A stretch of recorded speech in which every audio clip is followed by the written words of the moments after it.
Providing for one's family if something happens to you is a priority for every parent. There are several things a member of the Government Employees Pension Fund needs to do to make sure that their family is taken care of. In this discussion, we clarify the importance of ensuring that all your details and nomination lists are kept up to date. Brian, this must be a major headache for yourselves as GEPF. And unfortunately, it is, and I think it's industry-wide as well. So what needs to be done? What does a member need to do? Okay, maybe before I get straight into it, let me ask you a question. Yes. If you had benefits that you have earned, would you not want your beneficiaries to have access to them if you are no longer here? I definitely would. So that is why it is important to let us know as the fund what your intentions are, who your beneficiaries are. You list all of them so that when you're no longer here, we're able to identify them and pay them the benefits that are due to them. That is why it is very important. We want to be able to pay your beneficiaries and to be able to identify them. Yeah. But some people will say, but I am a lawyer and I have drafted a will, and all of these people that are supposed to be my beneficiaries when I pass on are all in that will. So that is correct, and unfortunately it's a common misconception. Retirement benefits are separated from all the other benefits that fall under your estate when you pass on. So yes, benefits that fall under your estate, they are distributed according to your wishes that you stipulate in your will. When it comes to retirement benefits, it's different. There is an investigation process that is followed.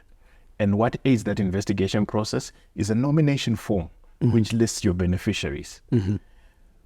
And from there, we can identify all the people who are your beneficiaries and who are entitled to retirement benefits. And it is possible that these beneficiaries are different to what has been listed on a will. And that's why it's very important to update your nomination forms so that we are aware of these beneficiaries. Yeah, but who is a beneficiary? Is there a specific category, or can it be anybody in your life? So there are actually different categories of beneficiaries when we look at it. You have what we refer to as your financial dependents. So these are people who you have been supporting throughout on a regular basis. You maybe are paying monthly payments for them, whether it is for school fees, for rent, or so on. Then you have what you call your legal dependents. These are the ones you can't run away from. You have a spouse. That is considered a legal dependent. You have a minor child. That is a legal dependent. And then you also have a third and tricky category which we refer to as future dependents. So it might be someone who's not a dependent currently or at the point at which you are working, but has a possible future claim. Yeah.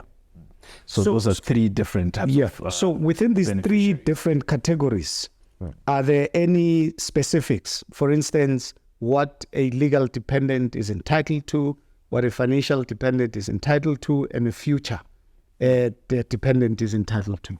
Okay, so let's start with the simple example. Your legal dependent. So this is your spouse and your minor children. What they're entitled to is stipulated in the rules of the fund. Your spouse is entitled to 50% of the pension that you're going to receive. Your children are also entitled to a different percentage, but it's specified in the rules according to the number of children, the minor children that you have.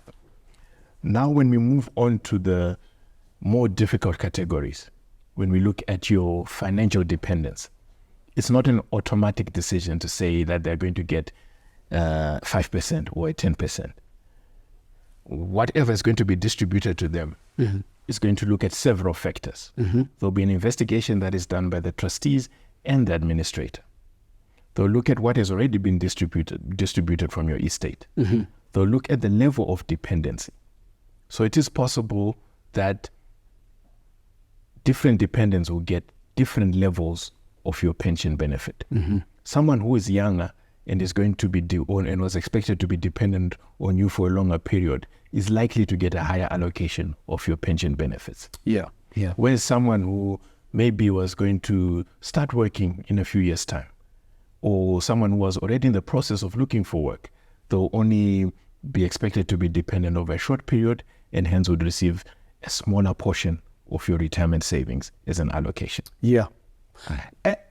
As we round off this discussion, is there any room for somebody who might have benefited but not included in the list of beneficiaries? Is there any room for that person to say, but I should also benefit, even though there are no specifics in terms of how much, and even though they're not on the beneficiary list? Yes. So your nomination form is a guide. So it just makes the investigation process easier. But it's not the holy grail. It's not the only thing that is going to be used to determine who your beneficiaries are. The onus is still on the trustees and the administrator to investigate all possible beneficiaries. So it is possible that someone might not be on a will, they might not even be on the nomination form, but might still be regarded as a financial or legal dependent and be entitled to your pension savings. So here's another important issue: the risks associated with not updating your nomination list. So the main risk is that we miss a beneficiary, and more importantly, is that it just leads to a delay in the payment to the beneficiaries. So let's just take a step back and look at an example. Let's say you start working in your early 20s. Maybe you do not have a family yet. You join your employer, they're asking you to list your beneficiaries. Maybe your beneficiaries are maybe a sibling and your parents at that point in time.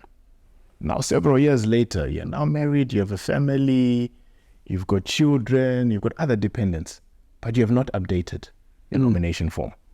The administrator doesn't know who your beneficiaries are at this point in stage. Maybe your parents have even passed on.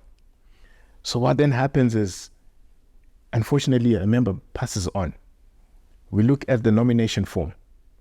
The trustees then have to investigate. Then they find that, okay, wait, there are actually other beneficiaries who are not listed here, and they are entitled to this benefit.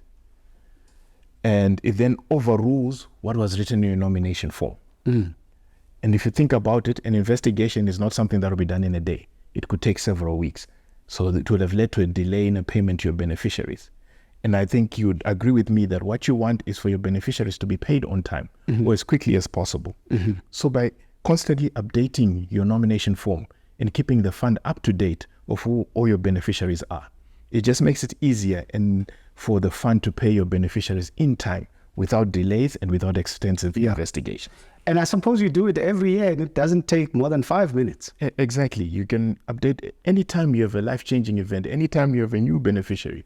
Just update that nomination form and let the fund know. Your beneficiaries will thank you when you're no longer here. Thank you so much.